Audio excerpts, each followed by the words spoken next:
pecado. Por isso Jesus é gerado sem pecado. Olha que interessante. Essa é uma ideia. Mas o grande problema, então, que a gente tem que responder, e agora eu vou avançar, porque o nosso tempo é muito curto, temos 15 minutos para fechar aqui. Eu queria que nós tivéssemos a mente para responder essas questões. O que significa trindade para nós hoje? A cristologia é necessária para hoje?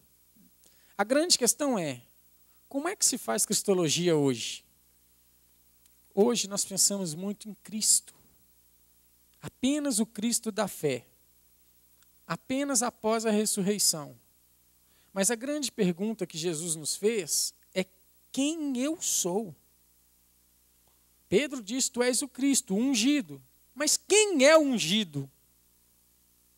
E é isso que a gente tem que dar conta do acontecimento hoje. Como é que nós vamos falar para as pessoas lá fora quem é Jesus? É o Cristo?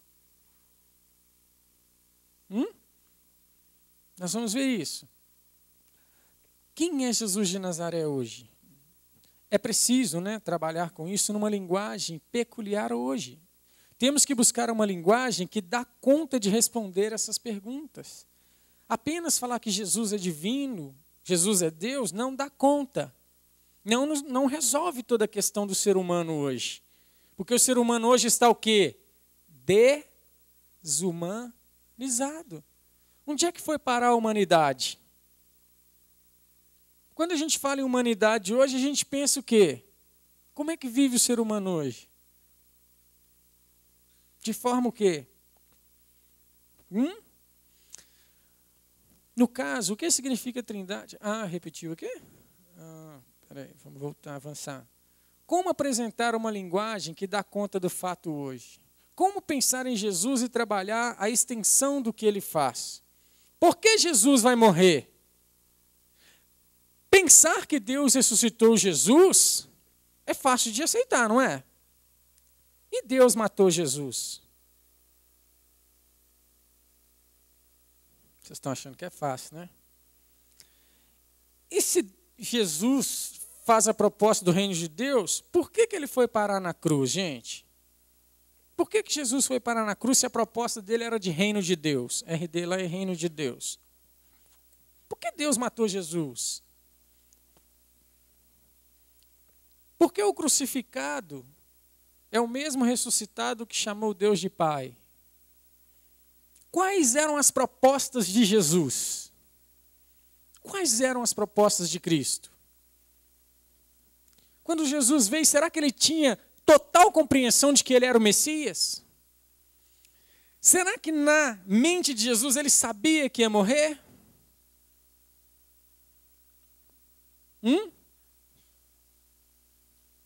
Será que ele sabia que ia morrer?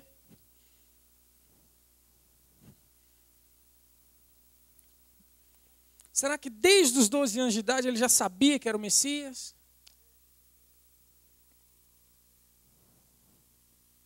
Eu não sei, estou perguntando, viu, gente? Então, o que acontece? Quando a gente fala em morte de Cristo, morte de Jesus, a gente tem que dar conta desse acontecimento. Tem que dar conta disso. Para que possa ser uma linguagem familiar. Para que quando eu olhar para o Evangelho e ler sobre a pessoa de Jesus, sobre Cristo, eu poder virar e dizer o que isso tem a ver comigo. No tempo e no espaço.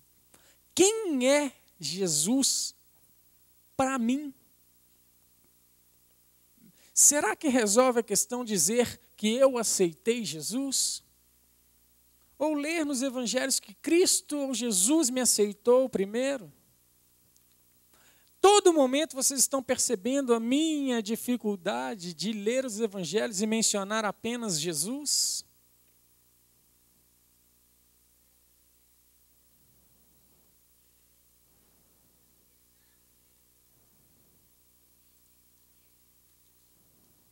Exatamente. Essa é a pergunta. E será que Jesus morreu por nós para nos salvar? Será que o verdadeiro sentido da morte dele é morreu por nós? Olha para vocês verem. Ou será que Jesus morreu por obediência? Será que na mente de Jesus ele sabia que ia morrer por nós e ele escolheu isso? Ou ele morreu por obediência a Deus?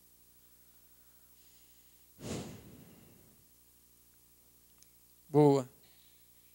E vai dando nó na nossa cabeça. O fato é, vamos tentar resolver isso.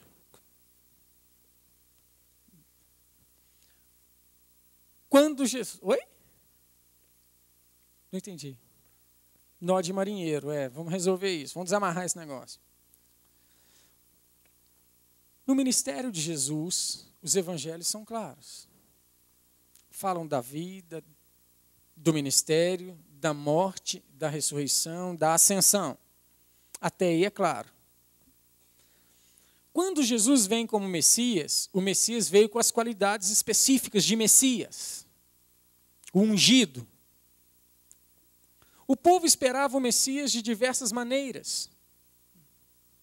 Os pobres esperavam o Messias que fosse acabar com a fome, com a miséria. Os zelotes, talvez os discípulos, esperavam o Messias que fosse o quê? Revolucionário, guerrilheiro, general. Que fosse lutar para libertá-los de quem? Do Império Romano. Então eles esperavam um líder o quê? Político. Os fariseus, saduceus, os escribas esperavam um líder o quê? Político. Um rei que fosse livrá-los da mão do César, do imperador romano.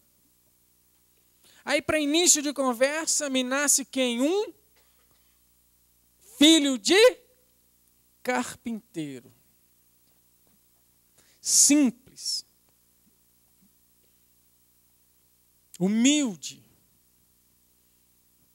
Que ao invés de pregar a guerra, prega o amor.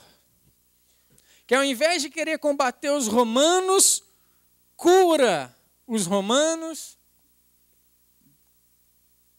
Pede para que você ore pelos romanos, que você perdoe os romanos, que você os ame. Não quer lutar. Os pobres que o seguiam, enquanto Jesus estava dando pão, eles estavam atrás dele. Quando Jesus disse, eu sou o pão da vida, os pobres o abandonam. Nem todos, é claro. Há sempre aquele remanescente que fica.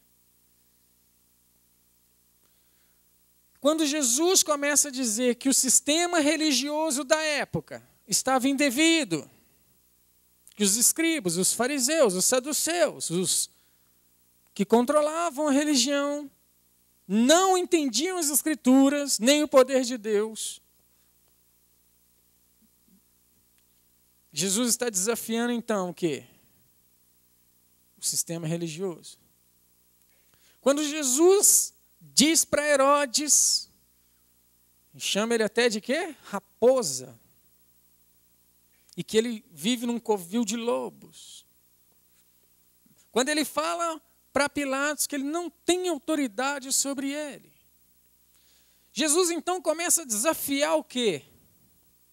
Todo o sistema da época. O econômico, o político, o religioso, o social e o cultural. Até dizer que os religiosos não dançavam, Jesus disse. Que eles pareciam que aquele homem que engole uma vassoura inteira e fica lá. Nem dança.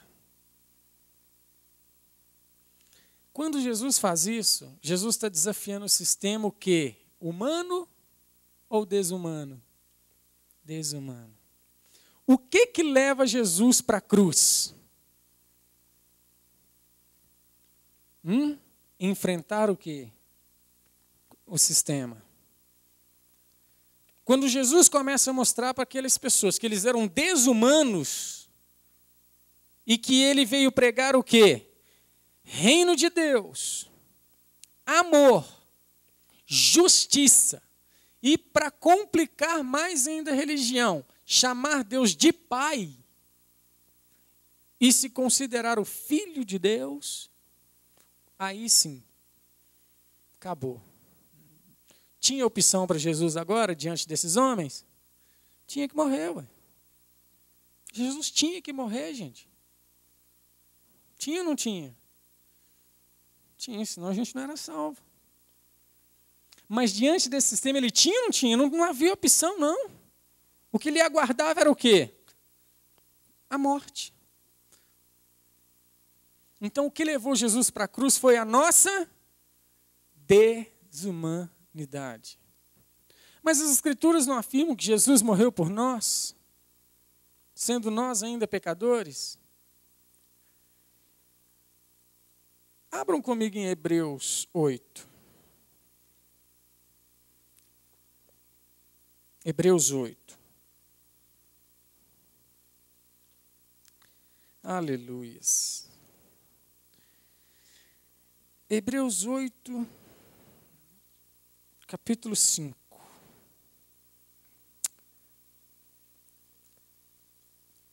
Não, Hebreus 5, capítulo 8. Vamos inverter. Hebreus 5. Acharam? Hebreus 5. O que diz aqui? Embora sendo filho, aprendeu pelas coisas que a morte de Jesus foi por nós ou foi por obediência? Se Jesus morreu por nós, ele morreu como um sacrifício. Não é verdade? Olha Hebreus 10, 5.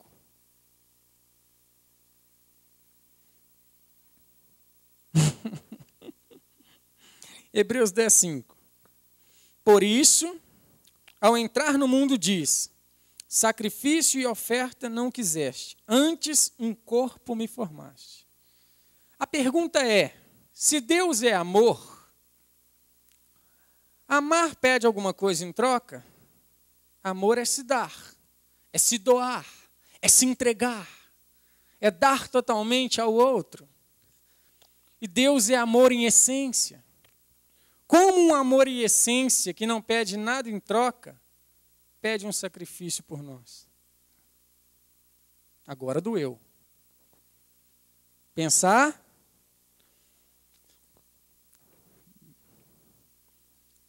Então eu pergunto, a morte de Jesus foi por nós ou foi por obediência?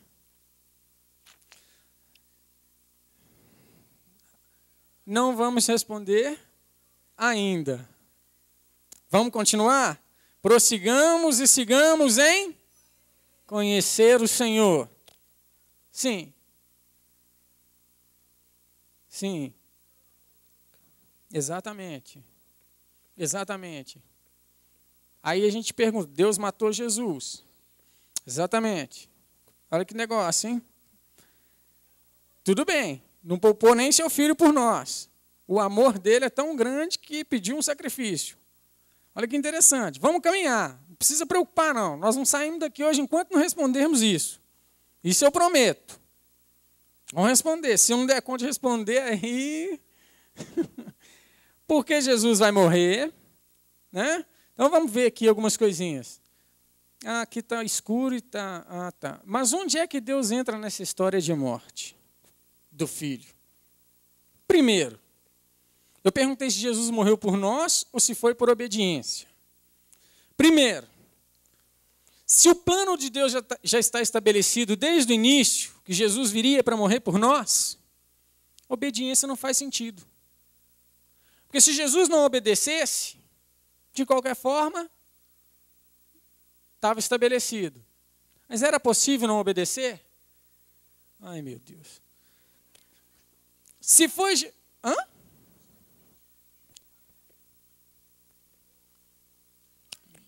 Exatamente. Essa é a segunda opção. Jesus faz, então, uma opção. Então, nós estamos querendo dizer que Jesus podia, então, renunciar à sua proposta.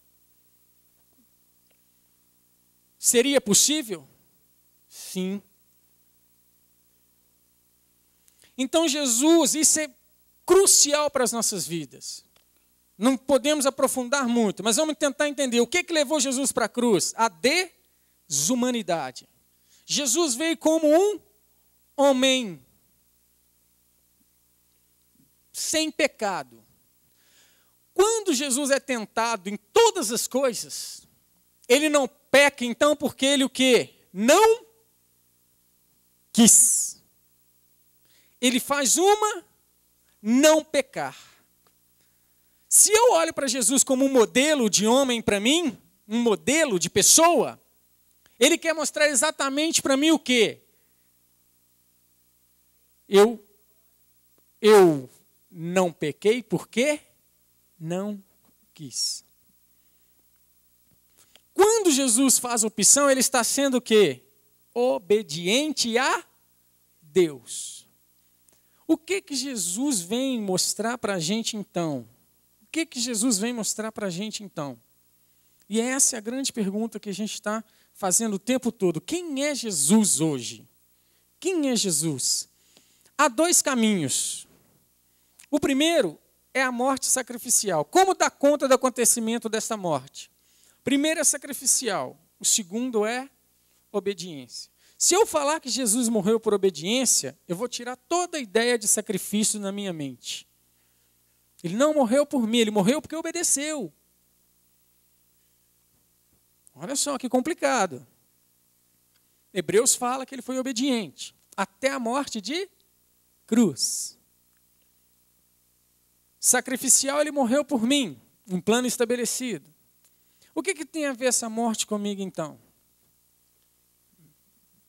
O que Jesus vem mostrar é que o homem desumanizado, agora, pelo modelo dele, pode ser um homem o quê? Humanizado. Eis que se alguém está em Cristo é nova criatura. Quando Paulo fala do novo Adão, o que era antes do pecado? Um homem não corrompido. Jesus vem então mostrar o que nós temos que ser o quê? Humanos. Olha para os evangelhos e tenta entender essa humanidade em Cristo. Olhou para a multidão, compadeceu-se dela. Toda vez que você der água de beber, vestir, alimentar, curar, tratar das feridas, almoçar com as pessoas, jantar com as pessoas, participar, perdoar, tudo isso envolve relacionamento o quê? Humano. Chorar, abraçar, ir ao velório e chorar pelo morto por ser seu amigo. O que Jesus quis mostrar para aquelas pessoas que a humanidade delas estava o quê? Corrompida. Aí sim, os nossos pecados o levou para a cruz. A desumanidade leva Jesus para a cruz. A todo momento que a gente peca e erra, a gente está o quê? Negando o quê? O sacrifício que foi feito na cruz. A obediência em si já é um sacrifício. Quando a gente fala em Jesus de Nazaré, a gente tem que pensar o quê? De que trata a humanidade de Jesus? Porque após a ressurreição, a gente fica só com o Cristo da fé. Só com o Cristo. O que eu estou tentando propor dentro dessa dor é que, diante de um problema, diante da vida, diante de qualquer situação, não podemos pensar só em o Cristo, o jejum, aquilo que vai salvar, é só esta oração. É preciso ser humano. É preciso deixar Deus agir na minha vida, ser dependente de Deus por minha obediência. Porque é assim que eu mantenho comunhão com o Pai. É assim. Porque como que as pessoas têm vivido hoje? pelo pecado. O homem tem diante de si a vida e a morte. E é isso que gera angústia no ser humano. Você tem diante de si a vida e a morte. E você tem a opção de escolher. Quando as pessoas escolhem mal, escolhem pecar, elas entendem que isso é a única alternativa delas viverem. Aí elas cometem injustiça porque têm medo de quê? De morrer. Eu tenho 4 filhos e tenho uma empresa.